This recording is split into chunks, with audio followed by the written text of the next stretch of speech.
বর্তমানে এই ড্রামাটি স্টার্টিং এ আমরা দেখতে পাই এখানে থাকা সকল গার্ডরা একে অপরের সাথে ফাইট করছিল। তখনই মিস্টার লিনের অ্যাসিস্ট্যান্ট মিস্টার লিনকে এসে বলে আপনার গ্র্যান্ড ডটারের খোঁজ পাওয়া গিয়েছে, তার নাম শ্যানিউ। মিস্টার লি তখন বাইরে এসে সকল গার্ডদেরকে বলতে থাকে তোমরা ফাইট বন্ধ করো আর আমার সাথে ইয়াং মাস্টারকে নিয়ে আসার জন্য চলো। এরপরে আমরা এই গল্পের ফিমেল লিডকে দেখতে পাই, নাম শ্যানিউ। শ্যানিউকে কিম মারছিল আর বলতে থাকে চ্যানের সাথে আমার এঙ্গেজমেন্ট ঠিক হয়ে গিয়েছে, আমরা দুজনে একে অপরকে লাইক করি আর তুমি আমার হাজবেন্ডকে চুরি করতে চাচ্ছ। তখন শ্যানিউ কিমকে বলে তোমরা দুজনেই অনেক খারাপ, ছোটবেলায় তোমাকে যখন গুন্ডারা কিডন্যাপ করেছিল তখন আমি তোমাকে প্রাণে বাঁচিয়েছিলাম আর আন্টি শ্যান আমাদের দুজনকে অ্যাডপ্ট করে বড় করেছে। কিম বলে আমার সার্চ নেম ম্যাং, আমি ম্যাং ফ্যামিলির মেয়ে আর আমি আগের সব কথাগুলো ভুলে যেতে চাই, আর তুমি যদি এই কথাগুলো আরো একবার আমাকে বলে থাকো তাহলে আমি তোমাকে একেবারের জন্য শেষ করে দেব। এরপরে কিন্তু ওই রুমের ভিতরে একটি ক্যামেরা সেট করে আর শ্যানিউকে বলতে থাকে তুমি একদমই ভয় পেও না, আমি তোমার জন্য যে ছেলেকে ঠিক করেছি ওই ছেলেটি তোমার সাথে অনেক ভালো ব্যবহার করবে, তাই তোমার এখানে ভয় পাওয়ার কোনো কথা নেই। এটা বলে কিম তখন ওই রুম থেকে চলে যায়। শ্যানিউর তখন মাথায় অনেক বেশি পেন হচ্ছিল যার কারণে সে তখন ওখানে সেন্সলেস হয়ে যায়। অন্যদিকে আমরা এই গল্পের মেন লিড গুকে দেখতে পাই। গু তখন ড্রাঙ্ক অবস্থায় ছিল আর গু কিছু লোকদের হাত থেকে বাঁচার জন্য এই হোটেলে এসেছিল। গু এখানে শ্যানিউ এর রুমে চলে আসে। গু এখানে শ্যানিউকে দেখে বলে মনে হয় তোমার সাথেও খারাপ কিছু করা হয়েছে, কিন্তু তুমি কোনো চিন্তা করো না, আজকে তোমার সাথে যা হবে এই সব কিছু রেসপন্সিবিলিটি আমি নিব। এটা বলার পর গু তখন তার কোটটি খুলে ক্যামেরার উপরে রেখে দেয়, দেন শ্যানিউকে কিস করে আর এরপরে শ্যানিউর সাথে নাইট স্পেন্ড করে নেয়। পরের দিন সকালে যখন শ্যানিউর ঘুম ভাঙে তখন সে তাড়াতাড়ি করে ওখান থেকে চলে আসে, মন খারাপ করে বাইরে হাঁটছিল।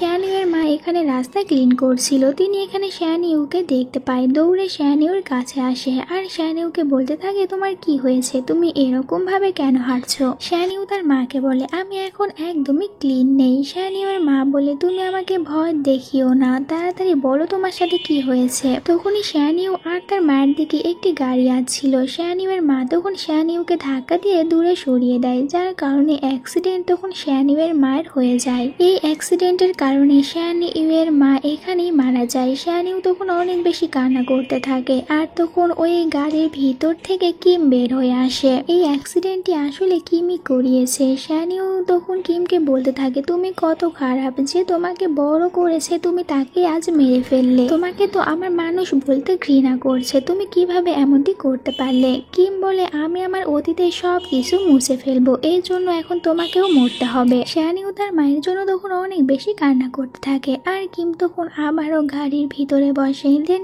আবারও সে গাড়িটি দিয়ে শ্যানিউকে ধাক্কা দেয়, এই কারণে শ্যানিউ এখানে অনেক বেশি ইনজোর্ড হয়। এরপরে আমাদেরকে 5 বছর পরের সিন দেখানো হয়। 5 বছর পর শ্যানিউ আবারও চায়নায় ব্যাক করেছে তার প্রতিশোধ নেওয়ার জন্য আর শ্যানিউ এখন লি কোম্পানির প্রেসিডেন্ট। শ্যানিউয়ের অ্যাসিস্ট্যান্ট এসে শ্যানিউকে বলতে থাকে চ্যান আর তার ফিয়ন্সি কিম আপনার সাথে মিটিং করার জন্য ওয়েট করছে। শ্যানিউ তার অ্যাসিস্ট্যান্টকে বলে তুমি ওদের সাথে এভাবেই ডিল করতে থাকো আর মনে রেখো তুমি ওদেরকে আমার আসল আইডেন্টি বলবে না। শ্যানিউ আবারও চায়নায় ব্যাক করেছে কিমের ওপর থেকে বদলা নিতে, তার সাথে 5 বছর আগে কি কি হয়েছিল এই সব কিছুর বদলা এখন সে নেবে আর এটাও বলছিল কিম তুমি আমার মাকে মার্ডার করেছো, এই জন্য এর শাস্তি তোমাকে পেতেই হবে। শ্যানিউ বলে কিম আমি তোমার কাছ থেকে সব কিছু কেড়ে নেব যেগুলো তুমি আমার কাছ থেকে কেড়ে নিয়েছো।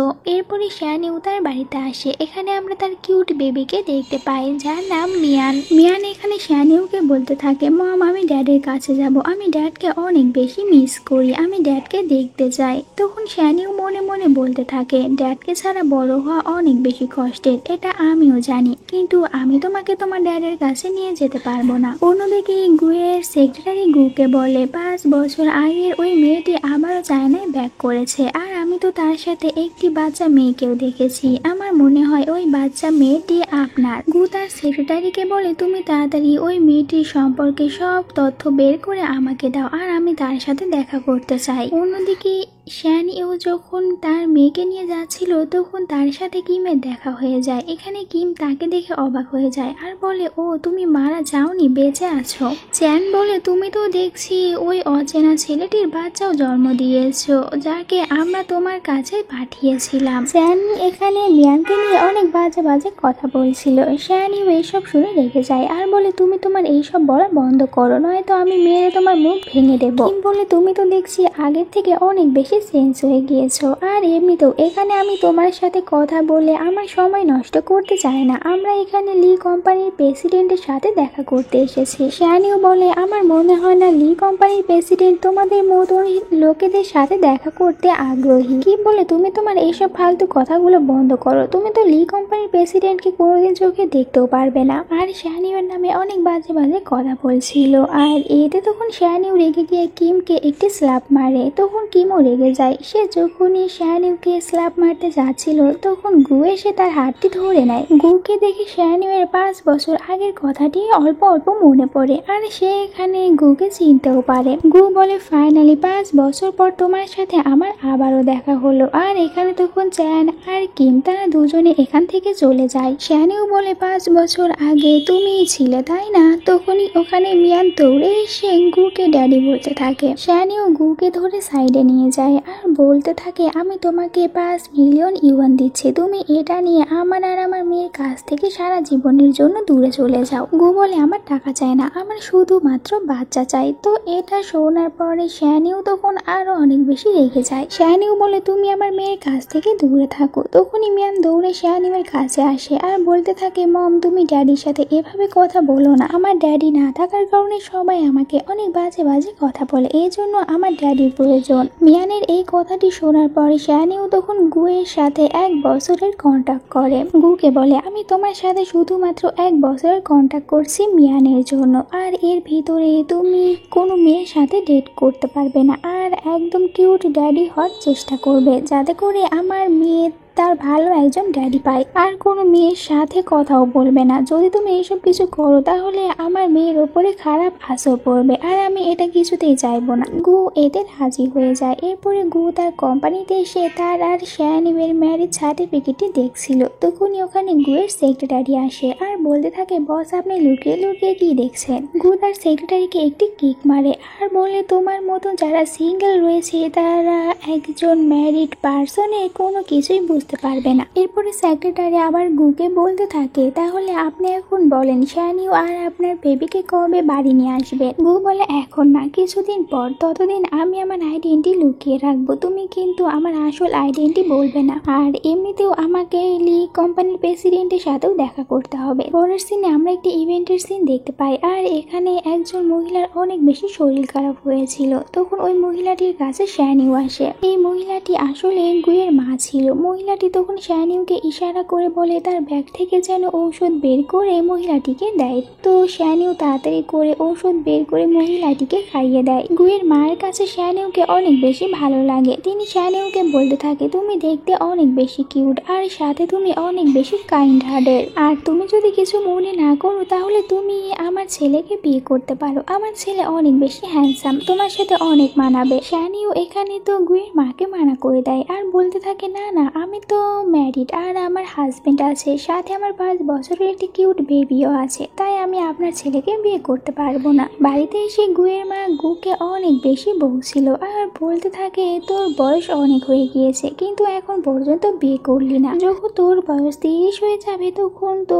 কোনো মেয়ে তোকে পছন্দ করবে না। আর আজকে আমার সাথে অনেক কিউট একটি মেয়ের দেখা হয়েছিল, কিন্তু কপাল খারাপ, ওই মেয়েটির বিয়ে হয়ে গিয়েছে, সাথে একটি বাচ্চাও আছে। গু তার মাকে বলে, তুমি অন্যদেরকে নিয়ে এত ভাবা বন্ধ করো। গুয়ের মা বলে, তুই কি এখনো 5 বছর আগের ওই মেয়েটির জন্য অপেক্ষা করছিস? আমি ওই মেয়েটিকে কখনোই মেনে নেব না। গু বলে, আমিও এখন আর বিয়ে করব না, কারণ আমার অলরেডি ওয়াইফ আছে। গুয়ের মা বলে, আমি ওই শয়তান মেয়েটিকে কখনোই তোর ওয়াইফ হিসেবে মেনে নেব না। এটা বলে গুকে অনেক মারতে থাকে, কিন্তু গুয়ের মা তো জানতোই না তার কাছে যে মেয়েটিকে ভালো লেগেছে ওই মেয়েটি হচ্ছে গুয়ের ওয়াইফ। এর পরের সিনে গু তার সেক্রেটারির সাথে করে একটি নিলামের জায়গা হোটেলে যাচ্ছিল যেখানে একটি পিঙ্ক ডায়মন্ড নিলামে ওঠানো হবে, কিন্তু সেক্রেটারি এখানে আগে শায়ানিউকে দেখতে পায়। গুকে তাড়াতাড়ি করে একটি রুমে নিয়ে যায় আর বলে আমি একটু আগে এখানে শায়ানিউকে দেখতে পেয়েছি।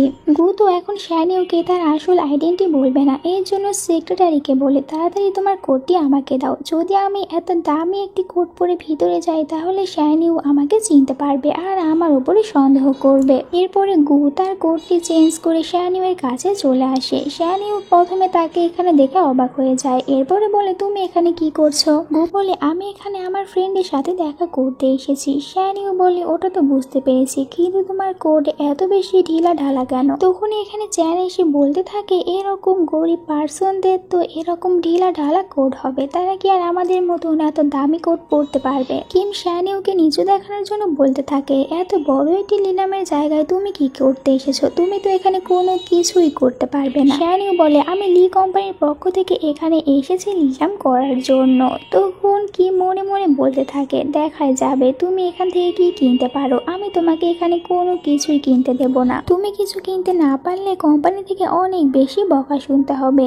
একটু পরে এখানে ওই পিঙ্ক ডায়মন্ডটি নিয়ে আসে আর সে তার নিলামও শুরু হয়ে যায়। সবাই তখন এই পিঙ্ক ডায়মন্ডের উপরে বেট লাগাতে থাকে। এখানে শায়ানিউ তো 80 মিলিয়ন লাগিয়ে দেয়, যেটা দেখার পর কিম তখন 90 মিলিয়ন লাগিয়ে দেয়। আর এখানে এই পিঙ্ক ডায়মন্ডটি কিমের হতে যাচ্ছিল, তখনই গু তার কার্ডটি বের করে দেখায়। গুয়ের কার্ডটি দেখার পর এই নিলামটি এখানেই থামিয়ে দেওয়া হয় আর বলতে থাকে এখন আর এই পিঙ্ক ডায়মন্ডটি বিক্রি করা হবে না। এরপরে ওই লোকটি এসে পিঙ্ক ডায়মন্ডের রিংটি শায়ানিউকে দেয় আর বলে এটা মিস্টার গুয়ের পক্ষ থেকে আপনাকে গিফট দেওয়া হয়েছে। কিম এটা দেখে অনেক রেগে যায়, চিৎকার করে বলতে থাকে ওর মতন একটি গরিব মেয়ে কিভাবে এত দামি একটি পিঙ্ক ডায়মন্ড পেতে পারে, এটা শুধুমাত্র আমার। শায়ানিউয়ের হাত থেকে পিঙ্ক ডায়মন্ডের রিংটি কেড়ে নেওয়ার চেষ্টা করছিল, কিন্তু ওখানে থাকা ওই লোকটি তখন কিমকে ধাক্কা দিয়ে দূরে সরিয়ে দেয় আর বলে বললাম তো এটা মিস্টার গু শায়ানিউকে গিফট করেছে। কিম এতে আরো রেগে যায়, বলতে থাকে এখানে যদি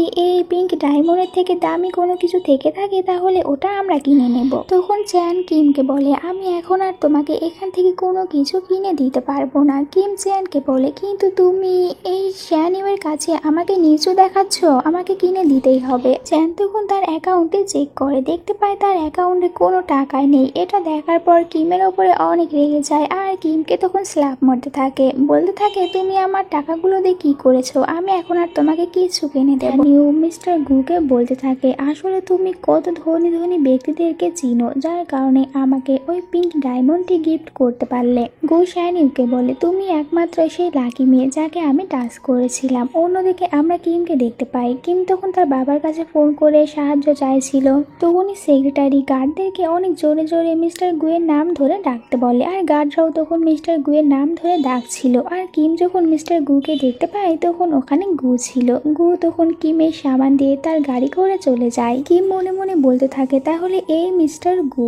এরপর ওখানে চ্যান আসে। কিম তখন চ্যানকে বলতে থাকে আমাদের কোম্পানি ব্র্যান্ড ক্রাফট হয়েছে, কিন্তু এখানে চ্যান উল্টো কিমকে লাথি মারে আর বলতে থাকে তোমার জন্য আমার কোম্পানির অর্ধেক বরবাদ হয়ে গিয়েছে, এখন আমি তোমাকে কোনো সাহায্য করতে পারবো না। কিম বলে আমি তোমার বাচ্চার মা হতে চলেছি। চ্যান বলে আমার এই বাচ্চা চাই না, তোমার যা ইচ্ছা করো। এরপরে কিম এসে লি কোম্পানির সেক্রেটারির সাথে দেখা করে আর এখানে কিম বলতে থাকে আমার সাথে লি কোম্পানির অনেক ভালো সম্পর্ক রয়েছে আর আমি তো শ্যান কোম্পানির সম্পর্কে অনেক কিছু জানি। শ্যান কোম্পানির সব অবৈধ কাজের প্রমাণগুলো আমার কাছে রয়েছে, আমি তোমাকে এই সব কিছু দিতে রাজি আছি যদি তুমি এর বদলে আমাকে লি কোম্পানির প্রেসিডেন্টের সাথে দেখা করিয়ে দাও। সেক্রেটারি তার কথায় রাজি হয়ে যায়। এরপরে সেক্রেটারি ওখানে শায়ানিউকে নিয়ে আসে। শায়ানিউকে দেখার পর কিম অবাক হয়ে যায়। শায়ানিউ কিমকে বলতে থাকে তোমার কি এই জায়গাটির কথা মনে আছে? শায়ানিউ কিমকে নিয়ে একটি রুমের ভিতরে আসে আর বলতে থাকে এখানে আমাদের মা আমাদের জন্য খাবার রান্না করতো।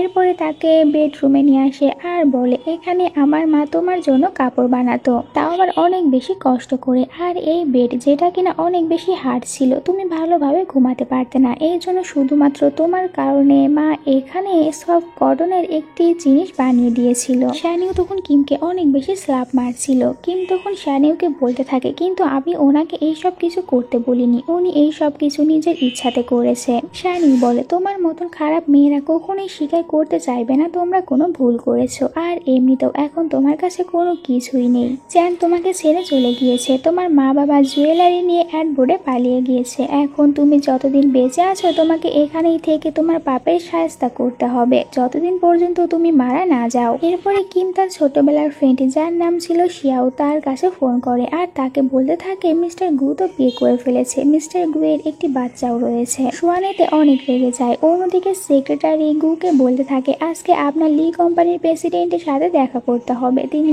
আপনার সাথে দেখা করতে চেয়েছে।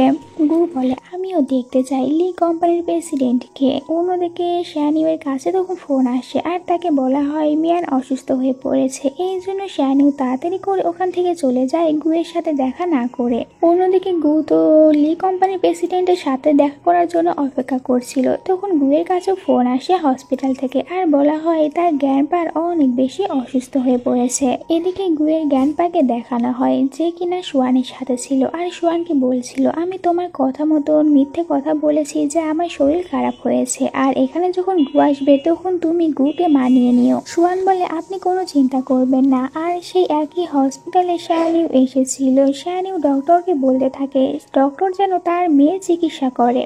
তখন ওখানে সোয়ান আসে, বলতে থাকে এটা গু ফ্যামিলির হসপিটাল, তাই ডক্টরকে আমি যা বলবো ডক্টর তাই শুনবে, কারণ আমি গুয়ের ফিয়ন্সি।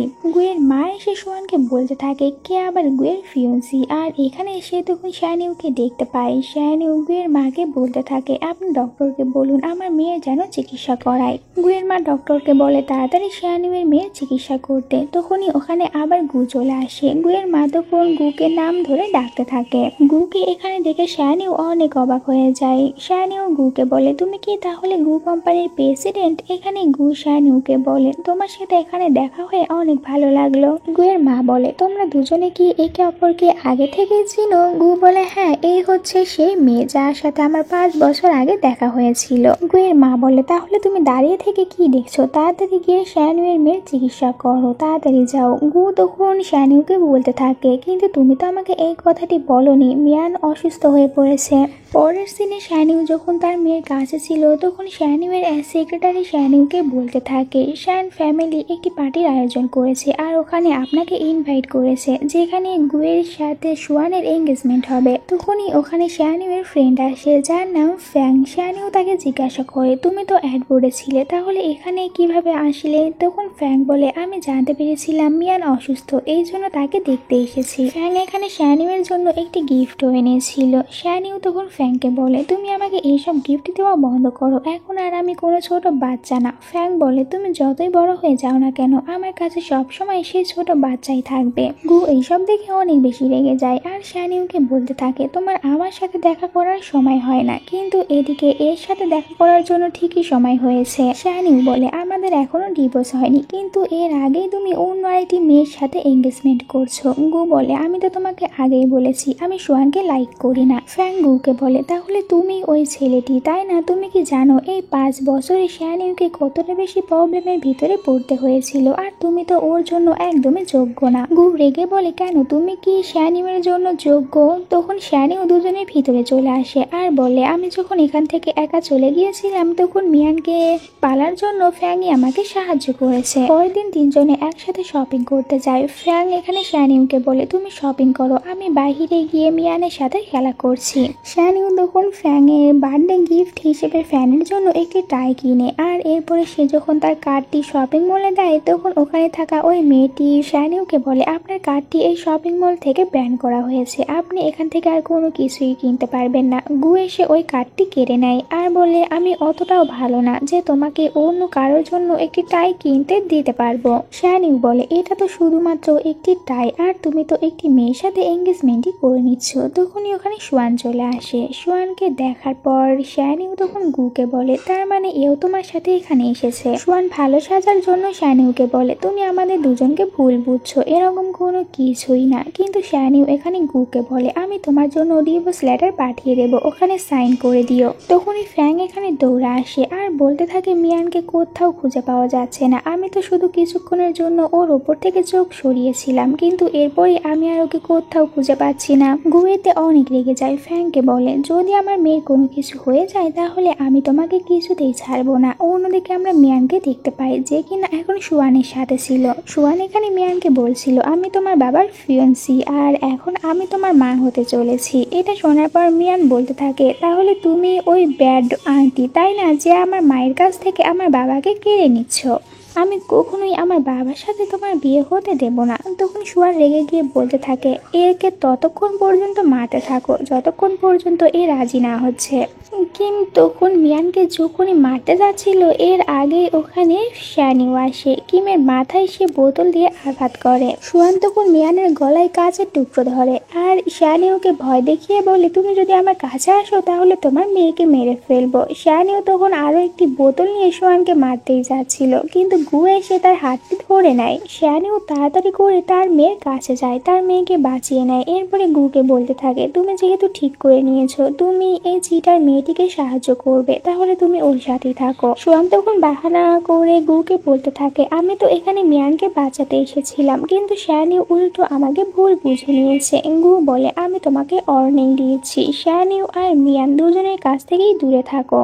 এরপরে শ্যানিও বাড়িতে এসে তার গ্র্যান্ডপার সাথে দেখা করে। এখানে তার গ্র্যান্ডপা তাকে বলছিল তুমি তাড়াতাড়ি আমাকে তোমার হাজবেন্ড মানে গুয়ের সাথে দেখা করাও, আমি তার সাথে দেখা করতে চাই। এই জন্য শ্যানিও তখন পরের দিন গুকে তাদের বাড়িতে নিয়ে আসে। ফ্যাং এখানে গুকে দেখে রেগে যায় আর বলে এখানে কি করতে এসেছে। শ্যানিও বলে গ্র্যান্ডপা গুয়ের সাথে দেখা করতে চেয়েছে। গু ভিতরে আসলে মিয়ান ফ্যাংকে ইগনোর করে গুয়ের কাছে চলে যায়। এই জন্য ফ্যাং এর অনেক বেশি রাগ হয়। এরপরে শ্যানিওকে বলতে থাকে ফ্যাং আমাকে বলছিল ও তোমাকে বিয়ে করতে চায়, তুমি কি ওকে বিয়ে করবে? এতে তখন শ্যানিও বলতে থাকে আমি ফ্যাংকে শুধুমাত্র আমার একজন ফ্রেন্ড মনে করেছি, ওকে আমি বিয়ে করব না। গ্র্যান্ডপা বলে আমিও চাই না তুমি ফ্যাংকে বিয়ে করো কারণ ফ্যাং এর প্যারেন্টস এর ডেটের পিছনে আমাদের লি ফ্যামিলির হাত রয়েছে।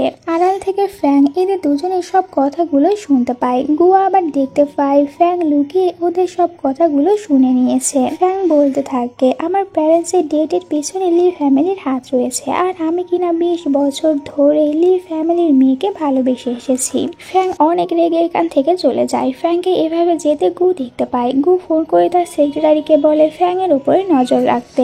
এরপরে মিয়ানকে দেখতে পায় রাস্তা দিয়ে দৌড়ে দৌড়ে যাচ্ছিল। শ্যানিও মিয়ানকে বারবার মানা করতে থাকে এভাবে দৌড়ে না যেতে। অন্যদিকে ফ্যাং তখন গাড়ির ভিতরে ছিল। ফ্যাং বলছিল সুয়ান একদম ঠিক কথা বলেছে, লি ফ্যামিলির কারণেই আমার প্যারেন্টস মারা গিয়েছে। আর এরপরে যখন মিয়ান ফ্যাং এর গাড়ির সামনে এসে দাঁড়িয়ে যায় তখন তো ফ্যাং ইচ্ছা করে মিয়ানকে তার গাড়ি দিয়ে হিট করে, যার কারণে এখানে মিয়ানের অ্যাক্সিডেন্ট হয়ে যায়। শ্যানিও তাড়াতাড়ি করে মিয়ানকে গুদের হসপিটালে নিয়ে আসে আর এখানে দেখা যায় নার্স তখন ফোন টিপতে বিজি ছিল। শ্যানিও নার্সকে বলে তাড়াতাড়ি ডক্টরকে ডেকে দিতে কিন্তু নার্স বলতে থাকে এটা গু ফ্যামিলির হসপিটাল আর এখানে কোনো সিটই এখন খালি নেই, তাই তুমি তাড়াতাড়ি অন্য হসপিটালে যাও। ওখানে যখন ডক্টর আসে নার্স তখন ডক্টরের কাছে ওই শিয়াওয়ের নামে অনেক বাজে বাজে কথা বলে। এই জন্য ডক্টর শিয়াওকে বলে এখানে আর অপারেশন করানোর জন্য কোনো সিট খালি নেই, অন্য কোথাও চলে যাও। শ্যানিওর সেক্রেটারি এসে ওদের দুজনকে বলতে থাকে তোমরা মিস্টার গুয়ের মেয়ের চিকিৎসা করতে মানা করে দিচ্ছ, এটা যখন মিস্টার গু জানতে পারবে তখন তোমাদের কি অবস্থা হবে জানো? ওই নার্সটি বলে কিন্তু এই যে মিস্টার গুয়ের মেয়ে তার কি প্রমাণ রয়েছে? শ্যানিও তখন গুয়ের কাছে ফোন করে কিন্তু অপর প্রান্ত থেকে গুয়ের ফোনটি তখন সুয়ান ধরে। সুয়ান বলতে থাকে গু এখন শাওয়ার নিচ্ছে। শ্যানিও তার মেয়েকে নিয়ে অন্য হসপিটালে যেতে নিচ্ছিল কিন্তু তখনই ওখানে গু তার পুরো গার্ডদের সাথে করে চলে আসে। শ্যানিওর কাছ থেকে মিয়ানকে নিয়ে তাড়াতাড়ি হসপিটালের ভিতরে আসে। নার্স তখন গার্ড পাঠায় শ্যানিওকে আটকানোর জন্য কিন্তু গুয়ের সাথে আসা গার্ডগুলো ওই গার্ডদেরকে মেরে দেয়। তারা হসপিটালের ভিতরে আসেন। ডক্টর এখানে গুকে দেখার পর অনেক ভয় পেয়ে যায়। গু বলে তোমরা কেন আমার মেয়ের চিকিৎসা করতে মানা করে দিয়েছো? এখন যদি আমার মেয়ে কোনো কিছু হয়ে যায় তাহলে তোমাদের ভিতরে কেউই বেঁচে থাকতে পারবে না। ডক্টর ভয় পেয়ে তাড়াতাড়ি করে মিয়ানকে নিয়ে যায়। এরপরে শ্যানিও গুয়ের আঘাত পাওয়া জায়গায় মেডিসিন লাগিয়ে দিচ্ছিল। গুয়ের সেক্রেটারি এসে গুকে বলতে থাকে আমি খোঁজ লাগিয়ে জানতে পেরেছি ইয়াং লেডির যে অ্যাক্সিডেন্ট করেছিল ওটা আসলে ফ্যাং। গু তখন শ্যানিউকে বলে, ফ্যাং ওই দিন তোমার আর তোমার গ্র্যান্ডপার সব কথাগুলো শুনতে পেয়েছিল। শ্যানিউ বলে, ওর যদি রিভেঞ্জ নেওয়ার থাকে তাহলে আমার থেকে নিত, কিন্তু মিয়ানকে কেন হার্ট করলো? আমি এখন ফ্যাংয়ের সাথে দেখা করতে যাচ্ছি। কিন্তু গু শ্যানিউকে থামিয়ে দেয় আর বলল, তোমাকে ওর সাথে দেখা করতে যেতে হবে না, আমি ওর ব্যাপারটি দেখে নেব। একটু পরে গুয়ের কাছে তার সেক্রেটারি মেসেজ করে বলে, ফ্যাংকে আমরা পুলিশের হাতে ধরিয়ে দিয়েছি। অন্যদিকে সুয়ান তাড়াতাড়ি গুকে বিয়ে করার জন্য গ্র্যান্ডপার খাবারের ভিতরে মেডিসিন মিশিয়ে দেয়, আর এই খাবারটি গ্র্যান্ডপা খাওয়ার কারণে তার শরীর খারাপ হয়ে যায়, হসপিটালে ভর্তি করানো হয়। গু তার গ্র্যান্ডপার সাথে দেখা করতে আসে। এখানে ডক্টর তখন গুকে বলতে থাকে ওনার ফুড পয়জন হয়ে গিয়েছিল, আর এমনিতেও ওনার বয়স এখন অনেক বেশি হয়ে গিয়েছে। গ্র্যান্ডপা এখানে গুকে বলছিল, আমি মারা যাওয়ার আগে তোমার আর সোয়ানের বিয়েটি দেখতে চাই, কিন্তু গু এখানে গ্র্যান্ডপাকে মানা করে দেয়, সে সোয়ানকে বিয়ে করতে পারবে না, কারণ সে আগেই বিয়ে করে নিয়েছে। গু এরপরে গ্র্যান্ডপাকে তাদের ম্যারেজ সার্টিফিকেট দেখায়, যেটা দেখার পরে সোয়ানের হাড়ে পেন হতে থাকে। ডক্টররা এখান থেকে সোয়ানকে নিয়ে যায়। গুয়ের কাছে তার সেক্রেটারি এসে বলে, গ্র্যান্ডপার খাবারে যে পয়জনটি মিশিয়েছিল ওটা আসলে সোয়ান ছিল। অন্যদিকে আমরা সোয়ানের সাথে কিমকে দেখতে পাই। তখন এখানে শ্যানিউ আসে, আর শ্যানিউকে দেখার পর সোয়ান বলতে থাকে, তুমি গুয়ের ওপর থেকে মুভ অন করে নাও, গু শুধুমাত্র আমার। শ্যানিউ বলে, তুমি গুকে পাওয়ার জন্য, গ্র্যান্ডপাকে মারার জন্য এরকম পয়জন দিতে পারো, তুমি কত খারাপ। সোয়ান বলে, ওই বুড়াটা যদি আগে ভালোভাবে ডিসাইড করে নিত তাহলে আমার সাথে তো গুয়ের বিয়ে অনেক আগেই হয়ে যেত। গু এখানে গ্র্যান্ডপাকে নিয়ে এসেছিল। গ্র্যান্ডপা সোয়ানের সব কথাগুলো শুনতে পায়। সোয়ান তখন গ্র্যান্ডপার কাছে বলতে থাকে, আমি এই সব কিছু করিনি, এই সব কিছু কিম করেছে। তুমি আমার কাছ থেকে ফ্যাংকে কার নিয়ে দিয়েছিলে মিয়ানের অ্যাক্সিডেন্ট করানোর জন্য, আর তুমি যে গ্র্যান্ডপায়ের জন্য মেডিসিনটি নিয়েছিলে ওটাও তুমি আমার কাছ থেকে চেয়েছিলে। এরপরে কিম তার আর সোয়ানের সব চ্যাটগুলো সবাইকে দেখিয়ে দেয়। গু এটা দেখে অনেক রেগে যায়, তার গার্ডদেরকে দিয়ে কিম আর সোয়ানকে পুলিশের হাতে ধরিয়ে দেয়। পরের সিনে গু আর শ্যানিউয়ের বিয়ের সিন দেখানো হয়। এখানে এই ড্রামাটি শেষ হয়ে যায়। Subscribe my channel. Bye bye.